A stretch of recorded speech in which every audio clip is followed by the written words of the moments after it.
자연인과 신앙인의 차이, 이와 같은 주제로 말씀을 전하겠습니다. 지난 시간에 저는 그리스도의 그 피뿌림의 은혜가 주는 축복을 나누었습니다.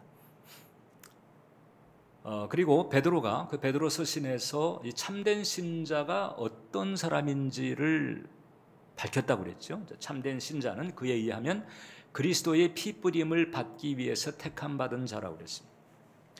자, 여기서 이제 그리스도의 피뿌림이라고 하는 것은 예수님께서 십자가에서 베푸신 대속의 은혜를 이제 상징하는 표현이라고 그랬죠. 그러니까 그리스도의 피뿌림으로 산다는 것은 예수님의 대속의 은혜로 사는 사람이라고 하는 뜻입니다. 이것은 이제 하나님 모르기 이전에 우리가 자연인 형태로 살다가 이제 예수님의 십자가로 신앙인이 된 것을 의미하죠. 자, 문제는 뭔가 하니 이제 이렇게 신앙인이 된다는 것이 간단치가 않은 거예요. 왜냐하면 이게 이제 원리적으로 얘기할 때 예수님의 그 십자가의 대속의 은혜를 온전히 우리가 믿고 받아들인다면 그 은총으로 말미암아 우리의 내면에 있는 가치관과 세계관이 바뀌어질 수밖에 없다는 거예요. 자, 그러니까 이 대속의 은혜로 살아간다라고 하는 것은 단지 어떤 종교적인 그 의식이나 행위에 참여하는 것 이상입니다. 그것을 포함하지만 그것은 극히 일부이고 진짜 중요한 것은 뭔가 하니 그 대속의 은혜로 말미암아 그 내면에 그 가치관과 세계관이 바뀌어지는 것을 포함하죠. 그게 중요합니다. 자, 그러니까 십자가의 대속의 은혜가 우리에게는 이제 굿뉴스, 복음이잖아요. 자, 그러니까 대속의 은혜로 산다고 하는 것은 간단하게 표현하면 복음으로 산다는 것이고, 복음으로 산다는 것은 언제 가능할까? 이것은 우리 각자의 내면에서 이 복음적 가치관, 복음적 세계관이 잡혀져 있을 때 비로소 명실상부하게 그리고 안팎으로 복음을 산다, 이렇게 말할 수가 있다는 거예요. 자, 그럼 첫 번째 그 복음적 가치관이라고 하는 게 어떤 것일까? 여러분, 이제 이 복음적 가치관이라고 하는 것은 성령의 역사로 인한 중생의 체험을 할 때 우리에게 일어납니다. 그때 이제 우리가 이 죄인됨을 자각하게 되잖아요. 그 전에는 몰랐는데 그 중생의 현장에서 내가 이게 죄인이구나, 이게 엄청난 큰 죄인이네, 어떻게 해야지, 이런 자각을 하게 됩니다. 근데 그 자각은 하나님을 의식하기 때문에 일어나는 현상이에요. 그러니까 하나님이 의식이 되지 않으면 인간에게는 죄인됨의 자각이라고 하는 것이 일어나기가 어렵다는 거죠. 자, 이렇게 해서 이 죄인됨을 자각했을 때 비로소 그때 예수 그리스도의 피뿌림, 즉 십자가의 대속의 은혜가 너무나 감사하고 내게 축복으로 다가오게 되는 거죠. 그리고 이제 그 은혜를 붙들기 시작하면서 이제 우리의 삶의 변화가 다가옵니다. 어떤 변화가? 모든 사물 혹은 사건, 현상, 이런 것들 이제 하나님의 기준으로 보게 되죠. 하나님 어떻게 보실까? 하나님이 싫어하실까? 혹은 좋아하실까? 이런 하나님의 그 기준으로 보려고 하는 변화가 일어납니다. 이제 그런 변화 가운데서 가장 중요한 변화가 가치관의 변화인 거예요. 가치관이라고 하는 게 뭘까? 한마디로 말하면 이제 무엇이 가장 중요하냐, 무엇이 가장 값진가, 이것을 이제 어떻게 보는가 하는 거지. 그래서 그 사람이 무엇을 가장 중요하게 생각하는가가 드러났을 때 이제 그 사람의 가치관이 어떤 것인가를 우리가 알게 되는 거지. 근데 지금 우리가 사는 세상은 아담의 타락 이래 가치관이 뒤엉켜진 그런 세상이 됐습니다. 이를테면 상품의 가격표가 뒤바뀌어진 백화점과 같다. 자, 백화점에 도둑이 들었는데 이 도둑이 물건을 훔쳐간 게 아니고 물건은 그대로 놔두고 어떤 일을 했는가 하니 가격표만 완전히 뒤집어 놨어요. 가장 비싼 가격표를 가장 싼 물건에 갖다 붙여놓고 가장 싼 물건에 붙여져 있는 가격표를 가장 비싼 물건에다 갖다 붙여놨어요. 이렇게 그냥 온통 헝클어 놓은 것과 같아요. 그래서 하나님의 진리, 하나님의 법, 하나님의 가치관, 이것이 죄와 타락으로 차단이 되면서 사탄이 자신의 가치관을 심어 놓게 됩니다. 하나님의 기준이 이제 뒤바뀌어진 거죠. 아담의 죄로 인해서 사탄이 이 세상을 장악하면서 한 일이 바로 이거예요. 그래서 이렇게 생긴 가치관, 이것을 성경은 세상의 풍조다 이렇게 표현을 합니다. 에베소서 2장을 보면 그는 허물과 죄로 죽었던 너희를 살리셨도다. 그때의 너희는 그 가운데서 행하여 이 세상 풍조를 따르고, 세상 풍조가 나와요. 세상 풍조, 이걸 이제 영어 성경에서는 the way of the world 이렇게 말합니다. the way of this world, 이 세상의 the way, 어떤 방식, 길, 스타일 이런 거죠. 이 세상 풍조에 우리는 중생하기 전에 이 세상 풍조를 따랐습니다. 그리고 지금도 중생하지 않는 수많은 영혼들이 이 세상 풍조를 따라서 살고 있죠. 이 세상 풍조는 사탄의 가치관을 담고 있어요. 그리고 사탄이 자신의 가치관을 이제 자리 잡게 할 때에 쓰는 아주 유용한 도구가 바로 이제 돈과 권력이죠. 돈과 권력은 원래 이제 중립적인 거였지만, 그러나 사탄이 장악하고 사탄이 써먹으면서 돈에 어둠이 묻기 시작하고 권력에 저주가 묻기 시작합니다. 그래서 이 돈과 권력이 있는 곳에는 항상 슬픔이 따르고 어둠이 따르고 저주가 따르는 이런 양면성이 있는 거예요. 요한일서 2장 16절을 보면 이는 세상에 있는 모든 것이 육신의 정욕과 안목의 정욕과 이생의 자랑이니 다 아버지께로부터 온 것이 아니다. 자, 세상에 있는 모든 것은 육신의 정욕, 안목의 정욕, 이생의 자랑으로 얽혀져 있는데, 이게 이제 딴 말로 하게 되면 결국 이제 돈과 권력과 성공 추구의 경향을 가지고 있다는 거죠. 근데 이것이 아버지께로부터 온 것이 아니라는 거잖아요. 세상으로부터 온 것이다. 여기서 이제 세상의 배후에 사탄이 있는 거죠. 자, 그러니까 오해하지 말 것은 제가 이 돈과 혹은 힘이 가지고 있는 유용성 자체를 모두 부정하는 것이 아니죠. 하나님의 길에서 벗어난, 즉 사탄의 수중에 장악되어 있는 돈과 권력은 그게 이제 문제다라고 하는 거죠.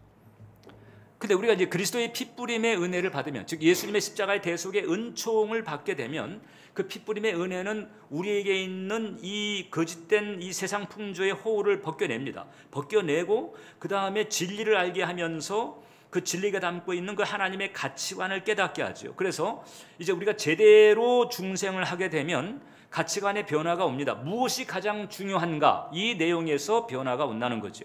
중생하기 이전에는 돈과 권력 혹은 세상적 성공, 이게 이제 제일 중요했습니다. 그것만 다 된 거예요. 그것 때문에 사는 거예요.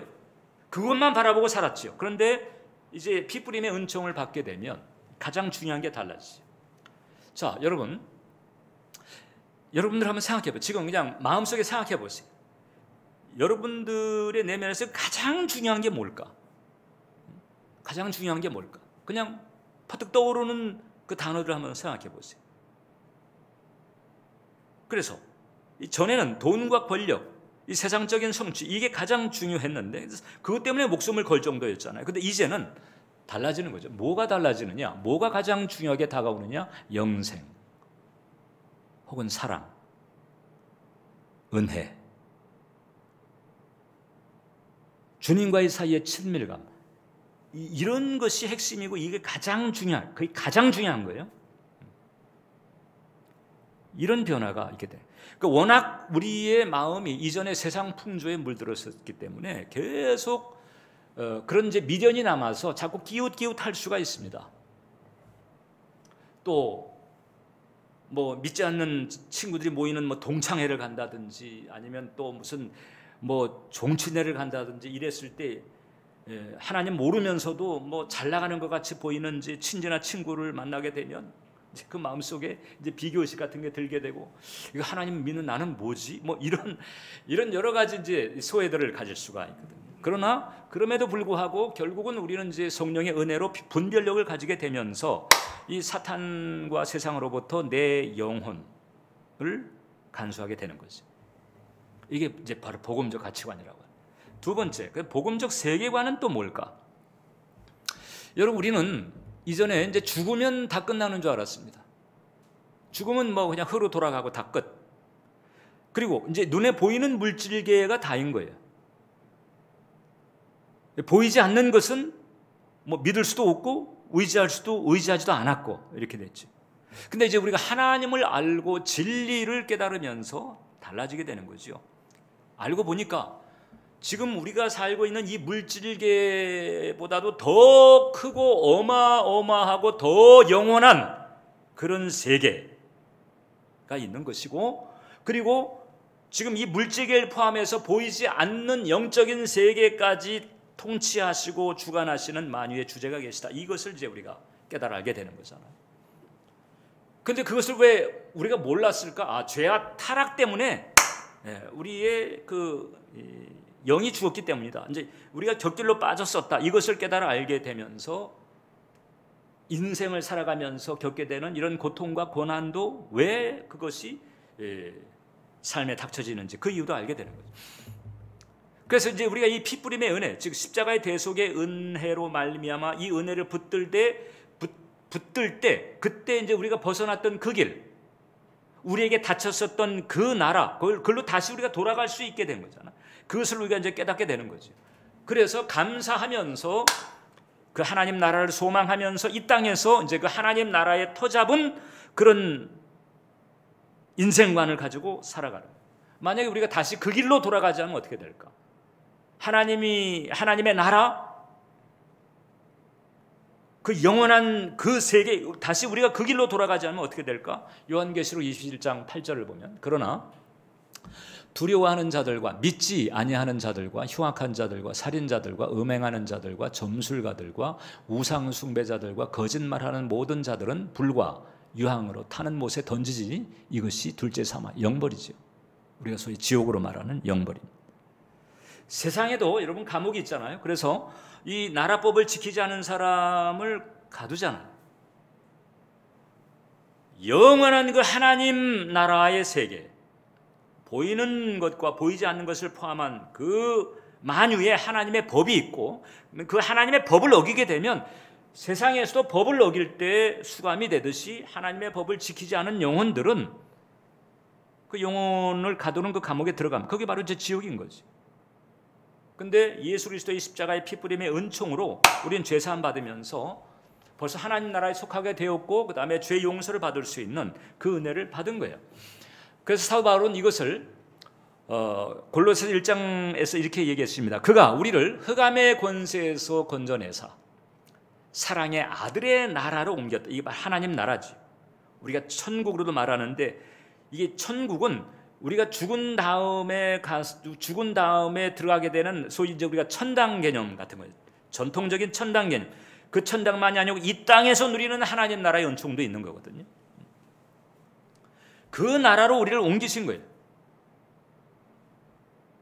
이와 같은 축복이 피뿌림의 은혜를 통해서 우리에게 주어진 거죠. 그러니까 이 예수 그리스도의 피뿌림이라고 하는 것은 나를 이 세상의 흑암에서 그다음 영원한 천국으로 이렇게 갈아타게 하는 그 환승 티켓과 같다, 이렇게 말할 수가 있어요. 자, 그런데 이 같은 은혜를 우리가 이제 예수 그리스도의 피뿌림을 통해서 받았지만 실제로 이 땅에 사는 우리네 현실에서는 충돌이 일어납니다. 왜냐하면 이전에 자연인 때에 가졌던 가치관, 그 세계관하고 이 복음적 가치관, 세계관이 충돌을 하는 거예요. 타락했던 가치관, 왜곡되었던 세계관이 원래 내 바탕이었습니다. 하나님도 모르고 예수님도 모르고 허물과 죄로 죽어 살던 그 시절에 그건 나의 바탕이었어요. 근데 거기에 이제 진리가 들어오고 복음적 세계관, 복음적 가치관이 들어오면서 충돌이 불가피하게 일어납니다. 특히 가치관의 문제에서부터 충돌이 일어나죠. 뭐가 제일 중요하냐? 뭐가 제일 중요하냐? 돈과 힘이냐? 아니면은 진리냐? 영생이냐? 이런 이제 가치관의 충돌이 일어납니다. 그러면 현실 생활에서 뭐 사업을 하든지 뭐 혹은 일을 하든지 이런 과정에서 어떤 그 방법 혹은 전략이나 전술을 택할 때조차도 고민이 일어나는 거죠. 하나님께서는 내가 어떻게 하기를 원하실까? 저 지금 세상 하는 대로 하게 되면은 지금 말씀을 어기게 되는데 어떻게 해야 되지? 여기서 이제 내가 무엇이 가장 중요한가를 이제 바탕으로 해서 어떤 선택을 하게 되는 거거든요. 그런 데서 충돌이 일어납니다. 특히 이제 이 세상 풍조라고 하는 것은 아주 역사와 전통을 자랑해. 첫 아담의 타락 이래로부터 역사와 전통을 자랑하면서 아주 효과적으로 영혼들을 장악해서 지옥에 보내왔어요. 지구상에 수많은 인구들이 이제 살아왔는데 거기에 천국 간 영혼보다도 지옥 간 영혼들이 더 많아요. 그만큼 이 타락한 가치관과 세계관이라고 하는 것은 아주 끈질기게 사람들의 영혼을 붙들고 발을 붙잡아 당기는 거죠. 눈에 보이는 물질계에서 그 막강한 돈과 어떤 그 힘의 그 위력을 가지고 압도하는, 이 얼마나 좋아? 이거 부럽지 않아? 이리 와, 나 하는데, 우리 하라는 대로 하면 그러면 얼마든지 이렇게 될 수 있어. 뭐 이렇게 미혹을 하는데 이제 거기에서 이 핏부림에 대한 확신이 약하면 이제 거기 자꾸 흔들리게 되는 거죠. 그래서 세 번째, 우리가 이 핏부림의 은총으로 사는 이 과정에서는 치열한 내면의 싸움이 일어난다. 아주 치열한 영적 싸움, 이거 일어납니다. 이게 바로 믿음이 가지고 있는 속성이에요. 우리가 이제 믿음 생활을 할 때에 이런 고비를 우리가 넘게 되는 거죠. 다시 얘기합니다. 우리가 주보혈 아래 산다라고 하는 것은 가치관과 세계관이 변화되는 것을 의미하는 거예요. 그러니까 우리가 이제 오늘 그 처음에 읽은 그 본문에 보게 되면 이전 것은 지났으니 보라 새 것이 되었도다 그랬잖아요. 여기서 이전 것은 지나고 새 것이 되었도다 할 때에 이 새 것이 되었다라고 하는 것을 그냥 교회 멤버십으로 퉁쳐서는 안 되는 거죠. 교회 멤버십은 그중 일부예요. 그보다 더 중요한 게 있단 말이죠. 그 이전 것은 지났다 할 정도예요. 완전히 새 사람이 되고 딴 사람이 된 것과 같은 그런 변화를 가지게 하는 것이 이 십자가의 대속의 은혜다라고 하는 거죠. 그러면 이제 벌써 세상 풍조를 이제 버리고 그다음에 그 하나님의 가치관, 이 복음적 가치관, 이것을 받아들이는 것부터 시작을 하는 거잖아요. 고린도후서 5장을 보면 아까 우리가 읽었지만 사도 바울은 이런 말합니다. 그러므로 우리가 이제부터는 어떤 사람도 육신을 따라 알지 아니하노라. 비록 우리가 그리스도도 육신을 따라 알았으나 이제부터는 그같이 알지 아니한다. 육신을 따라 아는 이런 방식을 가지고 살았다는, 이게 바로 이제 세상 풍조라고 하는 것인데, 아까 그 에베소서의 그 세상 풍조를 우리가 the way of this world라고 그랬잖아요. 지금 여기서 이제 사도 바울이 말한 육신을 따라 안다라고 하는 것은 영어 성경에 보게 되면 the way of worldly view, 이 세상적인 아주 세속적인 관점, 세속적인 기준이라고 하는 거죠. 아까 말한 것처럼 육신의 정욕, 안목의 정욕, 이생의 자랑이 최고다라고 하는 이제 그런 맥락에서 사람을 판단하는 거예요. 얼마나 돈을 벌었는지요, 어떤 평수에 살고 있는지, 어떤 차를 몰고 있는지, 연봉이 얼마나 되는지, 이런 걸 가지고 사람을 판단하고, 이런 걸 가지고 하나님과의 관계도 컨트롤하려고 하는 이런 상태가 되는 거예요. 핏부림의 은총을 받았다는 것은 이제 이런 수준을 극복했다는 것을 말합니다. 하나님께서 우리에게 물질적인 축복을 분명히 주시는 분입니다. 왜 안 그러면 여러분 하나님 사업이 진행이 안 돼요. 여러분 재정이 없는데 어떻게 선교를 보내고 그다음에 하나님 사업을 하고 이렇게 하겠어요? 그래서 하나님께서 축복하시는 주의 그 일꾼들을 보게 되면 이게 권력이 됐든지 물질이 됐든지 하나님께서 주시는 복이 있습니다. 그걸 가지고 이제 그 하나님께 영광을 구하는데, 그런 면에서 이제 이 물질이 쓰임을 받아야 되는 것인데, 근데 물질이 가장 중요한 위치에 가 있다. 이것은 이제 이게 다른 문제거든요. 근데 우리가 이 보혈 아래 있게 되면 그런 관점과 그런 방식을 버리게 되는 거예요. 단지 물질만이 아닙니다. 인간관계도 마찬가지죠. 인간관계도 내게 유익이 있나 없나 이해관계에 따라서 가지는 게 아니고 이제 하나님의 아가페를 가지고 사람들을 대하는 이런 변화를 가지게 되는 거거든요. 이게 바로 십자가의 대속의 은혜가 담고 있는 그 하나님의 사랑으로 내 영혼이 변화되면서 내게 일어나는 변화인 거거든요. 자, 그러니까 이 모든 면에서 아주 이 전반적으로 마치 사상법이 전향을 하듯이 이런 변화가 예수님의 십자가의 대속의 은혜로 우리에서 일어난다. 이게 이제 아주 확실히 일어날 때 어느 정도로 일어날 수 있는 거 하니? 예를 들어서 이제 죽음에 대한 이해 자체가 완전히 달라질 수 있어요. 이전에 죽음은 슬픔이고 죽음은 우울하게 만들고 죽음은 좌절하게 만들고 맥 빠지게 만들고 그런 거였죠. 그러나 우리가 십자가의 대속의 은혜 안에 머물게 되면 죽음에 대한 이해가 달라집니다. 이 죽음은 이게 슬픔이 아니고 이제 천국으로 들어가는 길이 돼버리는 거죠. 그 예전에 그 아주 탁월한 부흥사로서 사역했던 신현균 목사님이라고 계세요. 조영규 목사님의 절친이시기도 한데 이분이 이제 2006년도에 소천을 하셨을 때 그때 장례 예배 분위기가 저랬습니다. 천국 입성 축하 예배예요. 축하 예배. 장례 예배인데 이걸 축하하는 예배를 드린 거죠. 그리고 저기는 보이지 않지만 경축 그랬습니다. 경축. 죽음에 대한 이해가 다른 거예요. 제가 이제 그 장례 예배를 많이 이제 인도를 해봤잖아요. 그런 과정에서 이게 성도의 가정에 일어난 장례 예배를 집례할 때에 그때 그 유족들이 우는 울음을 들어보면 어떨 때는 이게 이제 고민이 될 때가 있습니다. 울음이라고 하는 게 보통 우리가 이제 잠시 이별을 할 때에도 울음이 나올 때가 있잖아요. 뭐 자식을 군대 보낼 때 얘가 지금 1, 2년 있다가 다시 돌아올 거거든요. 뭐 어디 사지로 뭐 전쟁터로 보내는 것도 아니에요. 그냥 뭐 훈련소 보냈다가 자대 갔다가 이제 1년 있으면 돌아올 거예요. 근데 잠시 헤어지는 그게 슬픈 거예요, 엄마는. 그래서 울어요.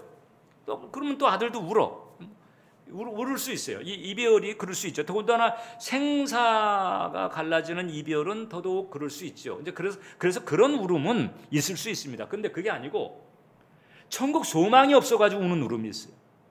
이제 당신에게 가면 나는 어떡하냐, 주님을 의지하는 이런 믿음의 기운을 느낄 수가 없어. 아이고 어떻게 하냐 그러면서 그냥 그런 그 울음을 들으면 이 권사님이 지금 천국 소망이 없는 건가? 이런 느낌을 가질 때가 있거든요. 그 피부림 안에 제대로 들어가 있다라고 이렇게 확신할 수가 없죠. 그러니까 이제 그걸 또 확인하고 갈 수밖에 없는 거잖아요. 에릭 리들 지금 이제 도쿄 올림픽이 진행 중인데 1924년 파리 올림픽 다음 올림픽이 파리 올림픽이잖아요. 1924년에 파리 올림픽이 벌어졌을 때 에릭 리들이라고 하는 그 영국 육상 선수입니다. 이 사람이 100m에 그냥 나가면 금메달이에요. 기록상 나가면 금메달. 그런데 에릭 리들이 100m 결승에 안 간다는 거예요. 안 가는. 왜 안 가냐? 왜 그러냐 그랬더니 주일이라는 거예요. 주일엔 내가 예배를 드려야 되는데. 근데 주일에 경기를 뛸 수가 예배를 안 드리고 경기를 뛸 수가 없다. 이렇게 된 거죠. 자, 그러니까 이제 워낙에 신실한 크리스찬이었기 때문에 그래서 그럴 수 있다. 이렇게 이제 생각은 했지만 그래 주변에서도 지금 이게 매주일마다 이게 시합하자는 얘기가 아니고 지금 올림픽을 받지 않냐. 국위선양을 해야 되고 딱 한 번 그냥 뛰면 되는데 그걸 안 하겠다 그러면 모두가 실망할 텐데 그래도 할 수 없다는 거예요. 자, 그러니까 이 체육협회라든지 그다음에 뭐 코칭 스텝이라든지 아무리 설득을 해도 안 돼. 주일에는 저는 예배를 드려야지 달릴 수가 없습니다. 금메달 포기하겠습니다. 이렇게 나. 그러니까 이 보다 못해 이제 영국 왕실에서 대표를 보낸 거예요. 왕실에서. 그래가지고 설득을 했는데 안 되는 거예요. 자, 그래서 이제 100m 경기 출전을 포기했습니다. 그리고 이제 다른 선수를 교체할 수밖에 없었죠. 자, 그러니까 이제 이 사람이 100m 이게 나가면 금메달인 사람인데 주일 예배 때문에 안 나간다고 딱 하니까 이제 그게 결정이 됐잖아요. 이제 100m는 이제 안 되게 됐어. 그걸 알게 된 다음서부터 그 다음에 이제 태도가 완전 돌변하는 온갖 손가락질, 공격, 비난, 광신자, 매 주일마다 뛰라는 것도 아니고 올림픽 나와가지고 한 번 뛰라는 건데 그걸 안 하고 이기주의자, 온통 비난이 그냥 격렬하게 쏟아졌습니다. 근데 에릭 리들은 마음이 어땠는 줄 아세요? 내가 지금 여기서 한번 그냥 넘어가면 그 다음에 또 내가 넘어갈 수 있다. 그리고 그 다음에 또 넘어가기가 쉽다. 그래서 나는 그냥 이 길을 가야 되겠다. 금메달을 포기하더라도 나는 주님과의 관계를 간수하는 쪽으로 가야 되겠다. 이렇게 도미노가 될 수 있다. 사실 여러분, 우리의 영성이 약해진 이제 이런 부분도 어느 시점에서 이건 한 번만 하면서 이제 자꾸 어떤 허용치가 넓어지고 그 틈이 벌어지면서 자꾸 이제 약화되는 이런 상황이 되었을 수 있다고 볼 수 있는 거죠. 에릭 리들은 나는 아무튼 욕을 뭐 한다 할지라도 나는 이 길을 갈래 이렇게 이제 한 거죠. 이게 바로 이제 무엇이 가장 중요하냐? 그러니까 주님과의 관계가 가장 중요하다. 그래서 예배가 중요하다. 어떤 율법주의가 아닌 거죠. 그냥 주님을 향한 어떤 거룩한 사랑과 어떤 열정 이것을 가지고 복음적 가치관에 의해서 그런 결단을 내린 거죠. 그러니까 우리가 이 복음적 가치관이나 세계관을 원칙적으로 적용한다면 이렇게까지 갈 수 있는 거죠. 이와 비슷한 사례들은 상당히 많습니다. 근데 이런 과정에서 엄청난 저항과 반발이 있다는 거죠. 내 안에서도 반발이 일어날 수 있어요. 아유, 꼭 그렇게까지 할 거 있어? 뭐 이게 뭐 매번 그런 것도 아니고 그냥 어쩌다 한 번인데 내 안에서도 자꾸 타협의 소리가 나올 수 있어요. 저는 지금 어떤 그 예배라고 하는 의식만 가지고 얘기하는 게 주님과의 관계 전반을 놓고 내가 진리를 내가 어떻게 다룰 것인가 이런 과정에서 소위 가치관의 충돌 무엇이 가장 중요하냐 이제 결정적인 기로에서는 이게 이제 선택의 기준이 되는 거거든요. 그리고 외적으로도 반발이 옵니다. 뭐 광신자, 뭐 이기주의자, 뭐 여러 반발이 세상에서부터 직장 동료로부터 날아올 수도 있고 안 믿는 가족으로부터 날아올 수도 있고 자기 친구라든가 지인이라든가 뭐 그렇게 날아올 수도 있는 거죠. 이런 충돌입니다. 도리 없이 이런 충돌은 불가피합니다. 좁은 길을 간다는 게 이제 여기서 나오는 거거든요. 그래서 이렇게 가치관과 세계관이 바뀌는 데에 이제 우리의 내면이 사실 평온할 수는 없어요. 그래서 참된 신자는 자연인에서 신앙인의 단계로 넘어오는 과정에서 이런 고비를 안 거칠 수가 없습니다. 만약에 이런 고비를 안 거쳤다 그러면 다 그렇다고 판단할 수 있겠지만은 그러나 대체적으로 그 영혼은 아직 핏뿌리만에 제대로 들어오지 않았거나 아니면 교회를 다녀도 어떤 기복적인 그런 맥락에서 교회를 다니는 그런 경우일 수도 있다는 거죠. 내가 이제 신앙의 길을 가는데 예를 들어서 내가 원하는 대로 현실이 돌아가지 않아요. 또 내가 계획한 대로 돌아가지 않아요. 근데 이것이 불안한 겁니다. 자, 이게 내가 핏뿌림의 그 은혜 안에 대속의 은총에 대한 확신을 가지고 있다고 한다면 설령 그런 상황이 닥친다 할지라도 여전히 믿음의 주요 온전케 하시는 예수님을 바라보면서 계속 주님께 의탁하고 의지하며 이렇게 이제 갈 수 있는 거잖아요. 근데 핏뿌림의 은혜가 여물지 못하면 어떻게 되는 거 하니? 이거 내가 허구가 되는 것 같고, 내가 루저가 되는 것 같고, 불안한 거예요. 그래서 내가 이렇게 가는 게 맞나? 이러면서 자꾸 이제 예전으로 그 세상 풍조를 따르는 예전으로 자꾸 복귀하고 회귀하려고 하는 이런 미련을 혹은 유혹을 받게 되는 거죠. 지금 이제 가치관과 세간의 충돌이 일어나고 있는 거예요. 그럼에도 불구하고 우리가 그리스도의 핏뿌림의 은총을 계속 단단히 붙들고 집중하면서 나아가게 되면 그런 저항 반발을 능히 넘어서게 되는 거예요. 그리스도의 핏뿌림의 십자가의 은혜, 십자가의 능력은 우리가 단단히 붙들 때 이제 단단히 붙든다는 게 필요한 거거든요. 내가 아무것도 안 하는데 십자가와 은혜의 능력이 마치 애기 챙기듯이 그렇게 다 하는 게 아닙니다. 내가 붙들어야 돼. 내가 단단히 붙들게 되면 그런 저항과 반발을 능히 넘어서게. 그렇지 않으면은 어떻게 그게 하나님의 능력이 되고 하나님의 수준이 되겠어요? 비교의식이 일어날 수 있습니다. 그러나 금방 털어버립니다. 열등감이나 패배의식이 고개를 쳐들 수 있어요. 금방 털어버릴 수 있어요. 두려움과 불안이 녹화할 수 있지만은 그 금방 극복할 수 있게 돼요. 피뿌림의 은혜를 단단히 붙들 때 그렇게 되는 거죠. 미국의 그 닐 앤더슨 교수님이 계세요. 이분이 이제 심리학 교수면서 크리스찬 사역도 하시는 분인데, 이분이 이제 상담 하면서 이제 간증한 그 얘기가 있습니다. 선교사로 나가려고 작정한 부부가 있어요. 그 선교지로 나가기 위해서 준비하고 있는 중에, 자, 그러니까 그 정도가 됐다면은 하나님의 은혜도 알고 십자가도 알고 성경도 알고 그러지 않겠어요? 그러고 있는데 정말 안타깝게도 이 불안당들에 의해서 그 아내가 성폭행을 당하는 이런 사건이 일어나게 됩니다. 참, 그러니까 너무 낙심이 된 거예요. 근데 멀리 이제 그 지역을 떠나서 멀리 이사를 갔어요. 이사를 갔지만 그 트라우마가 내내 작동을 합니다. 그 끔찍했던 기억과 상처, 이제 더 문제가 되는 것은 하나님에 대한 신뢰관계죠.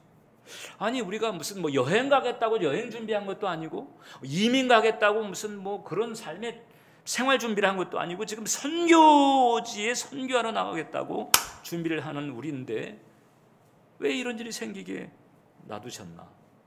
좀 뭐 막아주시면 좀 안 됐나? 그러니까 하나님이 모든 걸 할 수 있다라고 하는 그런 생각이 있다 보니까 이제 그렇게 이제 돌아간 거죠. 그러니까 모든 것이 합력해서 선이 이루어진다는 그런 말씀도 알았지만 그 말씀이 지금 먹히지가 않는 사람. 그러니까 상담을 하면서 백방으로 애를 써도 이 상처는 지워지지 않을 거예요. 아니, 어떻게 이걸 지울 수가 있어요? 이렇게 이제 되는 거죠. 그러니까 닐 앤더슨 교수님이 이제 결정타를 날립니다. 맞습니다. 정말 안타깝고 끔찍한 일입니다. 그 일이 당신에게 일어났지만, 그러나 이 시점에서 우리가 분명히 해야 될 것 몇 가지가 있는데, 그것은 뭔고하니 그 사건이 십자가로 당신에게 주어진 존귀한 신분을 손상시키지 못한다는 사실. 그 사건이 십자가를 통해서 당신에게 주어진 하나님의 은총들을 가로막지 못한다는 사실. 여전히 당신은 하나님의 존귀한 자녀고, 그리고 그 어떠한 한 사건이나 환경, 어떤 일들도 그 사실을 변경시키지 못한다. 그러니까 지금 당신을 계속 희생자로 보고 하나님을 원망하면서 그쪽으로 매인다면 비극은 벗어나기 어렵지만, 그러나 그 반대로 행하면 그럼 달라진다. 그 반대로 행하면 달라. 그 반대가 바로 뭔고 하니? 그 상황 속에서 다시 피뿌림의 은혜 안에 들어가는, 십자가의 대속의 은혜를 단단히 붙드는 거죠. 이 일을 계속한다면, 즉 이제 그게 선택인 거예요.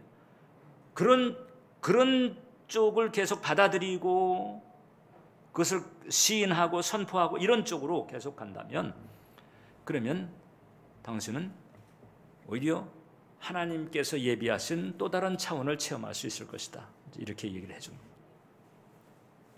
그리고 그 부부는 정말 어려운 상황이었지만 그 상황에서 할 수 있는 가장 베스트가 바로 지금 얘기한 그건 거죠. 그 수고하고 무거운 그 마음의 짐, 현실적인 그 무게를 주님 앞에 토설하고 의탁하고, 그 다음에 하나님께 기도로 범사를 의뢰하면서 나아가는 거죠. 이게 바로 베스트입니다. 이게 어떤 상황에서도 우리가 할 수 있는 가장 기본적인 베스트다. 이 베스트는요, 우리가 그냥 어떤 예배라고 하는 의식에 그냥 참여한다고 해서 자동적으로 그게 보장되는 게 아니고요. 나의 내면에서 의지적으로 이 믿음의 선택을 해야 되는 거예요. 그래서 믿음이라고 하는 것은 여러분, 내가 그냥 중생만 하면 내게 뭐 홍시 떨어지듯 떨어지는 게 아니고, 이 상황 속에서 치열한 그런 그 영적 싸움을 거치면서 내가 선택을 해야 되는 거예요. 믿음의 속성은 선택이다. 영적 싸움의 와중에서 선택이라고 하는 속성을 가지고 있다고 하는 거죠. 저항, 반발들과 끊임없이 싸워내야 되는 거예요. 이렇게 되면 이제 이런 질문을 할 수 있습니다. 아니 목사님, 그건 결국 내가 하는 거 아닙니까? 아니 하나님, 전능하신 하나님 계시고 은혜와 사랑으로 충만하신 분인데 결국 이 신앙생활이 내가 선택해야 되고 내가 노력해야 되고 내가 힘써야 되고 결국 내가 하는 거 아닙니까? 그러면 도대체 은혜라고 하는 것이 뭐죠? 내가 다 해야 된다면 교회 다니는 게 무슨 유익입니까? 이렇게 이제 질문을 하는 경우가 있는데 이제 아주 중요한 포인트를 몰라서 그렇죠. 몽고하니 은혜라고 하는 게 몽고하니 이 아담의 타락 이래로 죄와 저주가 가득한 이 세상, 그래서 이런 일도 생기고 저런 일도 겪을 수밖에 없는 이 세상에서 그 은혜 아니었다면 하나님 혹은 하나님 나라와 연결될 수 있는 길 자체가 없는 거예요. 근데 십자가의 대속의 은혜로 연결이 될 수가 있게 됐어요. 어떻든 제대로 중생이었다면 죽은 다음엔 천국 가겠지만 일단 이 땅에서 신앙생활을 하면서 여러 가지 많은 일들을 겪을 수가 있는데 아까 같이 뭐 끔찍한 경우까지는 되지 않는다 할지라도 뭐 갑갑하거나 답보 상태, 교착 상태, 아니면 휘청거리는 상태, 뭐 여러 가지가 있을 수 있잖아요. 그런 상황에서 우리가 이 믿음이라고 하는 것은 몽고하니 이제 이거 하나님과 하나님 나라를 볼 수 있고 하나님 도움을 받을 수 있는 그 길 쪽으로 우리를 연결시켜 준다는 거죠. 내가 그 믿음의 선택을 할 때 그 믿음이 나로 하여금 하나님과 연결이 되게 만들어서 하나님의 도움을 받을 수 있고 하나님의 일을 이루어질 수 있게 하는 것이다. 이게 바로 믿음의 선택이 주는 이유다. 만약에 내가 이렇게 믿음으로 선택을 하지 않으면 어떻게 되느냐? 그러면 뭐 이런 정도는 이제 우리가 얘기할 수 있죠. 믿지 않는 사람들 좀 보세요. 역사적으로 지금 현재에도 믿지 않는 사람들이 많이 있잖아요. 그 믿지 않는 사람들이 열심히 자기 능력 개발하고 열심히 공부하고 열심히 일하고 그래가지고 이루는 성취들 보세요. 뭐 경제적으로 혹은 뭐 과학적으로 뭐 세상적으로 이루는 그 성취들, 믿지 않는 사람들이 이루는 성취를 보세요. 대단한 거 많습니다. 대단한 거 많지. 그러니까 우리들이 하나님을 알아도 내가 믿음의 선택을 하지 않고 그냥 내게 있는 능력 가지고 열심히 일하고 또 뭐 공부하고 뭐 이렇게 애를 써가지고 성취를 이룰 수가 있습니다. 그러나 그것을 진정한 축복이라고 보면 곤란하다. 왜냐하면 우리가 믿음의 선택을 하지 않으면 하나님과 근본적으로 이 불화의 상태를 벗어버릴 수가 없기 때문에 그래서 이 불안과 허무주의가 가득할 뿐만 아니라 이 세상 풍조라고 하는 것은 이 어둠과 저주가 같이 묻어 있어요. 돈이 많이 있다고 그래가지고 그래서 꼭 다 행복하다고 말할 수 없는 것. 권력도 마찬가지입니다. 제가 요즘 그 보도를 보니까 이 중남미 지역에 그 대통령 부부인가 그러는데 그 대통령이 권력을 이제 유지하기 위해서 그 부인이 어떤 일을 하는가 하니 자기 친딸을 성폭행을 했는데 그거를 그냥 묻어주는 거지. 왜냐하면 이것을 이렇게 노출시켰다간 이제 정권을 놓치게 되니까, 추락을 하게 되니까, 그러니까 권력을 유지하기 위해서 그 가족 관계가 지옥 같아지고 가정이 지옥 같아지는데도 권력을 유지하려고.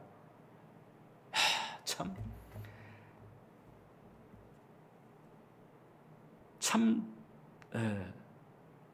안타까운 대가인 거죠. 그렇습니다. 그러니까 이게 타락했을지라도 이 열심히 노력해서 이룰 수 있는 어떤 그런 현실적인 열매들이 있을 수 있습니다. 그러나 그 정도입니다. 그 정도의 끝이. 미국에 그 지금 작가 지망생들이 멘토처럼 여기고 있는 작가가 있습니다. 앤 라모트라고 하는 작가예요. 이분은 이제 그 혼란스러운 유년 시절을 보냈고 폭식, 마약, 알코올 중독, 그 다음에 싱글맘. 자, 그러니까 이제 대충 짐작이 가겠죠. 어떤 상황들을 거쳐왔는가. 근데 이분이 이제 대학교 2학년 때 회심을 했다는 거예요. 그때가 1977년인데. 근데 무신론자 부모 밑에서 자란 무신론자였다는 거죠. 그 여러 일을 이제 겪는 그 와중이었는데 어떻게 회심을 하게 됐느냐? 이게 성경도 아니고 뭐 교회를 간 것도 아니고 아브라함에 대해서 쓴 키에르케고르의 글을 읽으면서 회심을 하게 된 거예요. 이 보이지 않는 하나님과 어떻게 연결이 되나? 이 보이지 않는 하나님과 어떻게 동행하는가? 이게 이제 그 글을 보면서 깨달음이 와가지고 하나님을 믿어야 되겠다 작정을 했고, 그 다음에 교회를 다니기 시작한 거죠. 그러면서 이제 신앙의 길에 들어온 거예요. 선택입니다, 선택. 그러니까 선택을 하니까 하나님과 만나게 됐고, 그 다음에 이제 그 하나님과의 동행이라고 하는 그 유익을 이제 얻게 된 거예요. 그러면서 이분이 자신의 삶을 통해 가지고 슬픔과 어려움을 당하고 있는 수많은 영혼들을 위로하는 그런 도구로 이제 쓰임 받게 되는 거죠. 자기 글을 통해서. 그 베스트셀러가 많은 거예요, 그분에게. 나쁜 날들에 해야 되는 생각, 뭐 이런 책들도 있어요. 이분이 그런 얘기했습니다. 아무 일도 일어나지 않게 해달라고 간청하는 동안 우리의 삶은 점점 더 무거워지고 만다. 아무 일도 일어나지 않을 수 없는 게 우리가 사는 이 타락한 이 세상이라고 하는 거거든요. 어느 정도는 수용성이 필요한 거예요. 이런 속성을 지니고 있다, 이 세상이, 인생이. 자, 이런 과정에서 일어난 일에서, 그것이 이제 슬프고 끔찍할 수도 있지만, 일어난 일에서 뭔가 배우게 해달라고 하나님께 부탁하고, 그 다음에 일어나지 않은 일에 대해 생각을 끄면 삶은 가벼워진다. 그리고 또 중요한 얘기 하나 했습니다. 그것이 바로 기도에 대해서인데, 기도는 참된 자아가 진실, 진리, 빛에 이르는 소통이다. 기도를 통해 우리는 해바라기처럼 빛을 따라간다. 최소한 빛이 들어오는 곳을 향해 조금씩 조금씩 삶의 자세를 바꿀 수 있다. 한꺼번에 왕창 그냥 전격적으로 이런 변화는 있는 것 같이 보이지만 없어요. 사실 성령 체험을 그냥 놀랍게 해가지고 마치 그냥 이제 다음 날서부터는 천사처럼 될 것 같아도 그렇게 되든가요, 여러분? 여러분 만약 주변 사람들 봤을 때 그렇게 되든가요? 아니에요. 그런 은혜 체험을 했지만은 속 사람이 변화되는 것은요, 이게 정말 조금씩 조금씩 하는. 믿음의 치열한 싸움의 현장에서 이것을 극복하는 것도 조금씩 조금씩. 그러나 빛을 향해서 나아가는. 믿음의 주 온전케 하시는 예수님을 바라보고 그 예수님의 십자가의 대속 은혜를 단단히 붙들면서 계속 나가는 거예요. 십자가를 바라보, 주님을 바라보며 계속하는 거예요. 그게 바로 믿음의 선택인 것이고, 그런 믿음에는 열매가 따른다. 하나님 나라가 열리고 하나님의 도우심이 있고 하나님의 함께 하심이 있고, 믿음의 선배들이 체험했던 것 같은 놀라운 그런 은혜들이 주어지게 되는 거죠. 십자가의 대속의 은혜, 피 뿌림으로 주님과 함께 동행하는 여러분들 되시기를 축원을 드립니다. 기도하겠습니다. 살아계신 하나님, 십자가의 대속의 은혜에 감사합니다.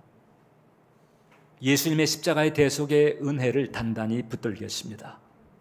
그 예수님의 대속의 은혜로 말미암아 내게 주어진 정체성, 하나님의 존귀한 자녀로서의 정체성, 그리고 치유, 축복, 형통, 천국과 영생, 주께서 예비하신 그 풍성한 은혜를 바라보며 믿음으로 기도하고 소망하면서 나아갈 수 있도록 우리 모두를 붙들어 주옵소서.